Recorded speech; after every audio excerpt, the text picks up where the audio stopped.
Hello friends, आं दिनै नोंथांमोननो एमसिन browser एपनि सोमोन्दै फोरमायगोन। बे एमसिन ब्राउजार एपजों माबोरै फ्रि रिचार्ज सोनो हायो आं दिनै नोंथांमोननो रिभिउ खालामनानै दिन्थिगोन। नोंथांमोना भिडिअखौ जोबजासिम नायब्लानो जाबाय। मिथिनो लुगैदोंब्ला नोंथांमोनाबो उनावहाय फ्रि रिचार्ज सोनानै लानो हागोन आरो गावबा गावनि मबाइलाव।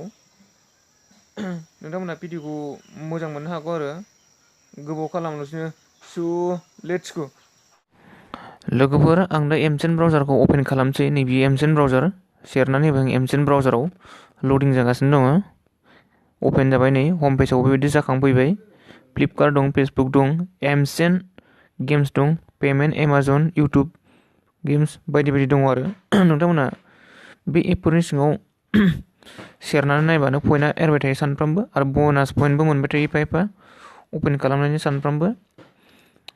ओमफ्राय रिचार्ज सोनो थाखाय जों बेसेबां पइन्ट आरजिनानै लानो नांगोन जों बेखौ नैबेयाव थांनानै नायनोसै।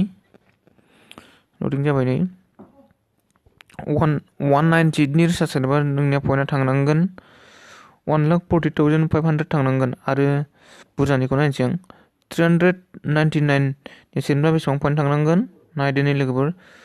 2,99,249 पइन्ट थांनांगोन, अब्लासो नोंथाङा रिचार्जखौ सोनानै लानो हागोन।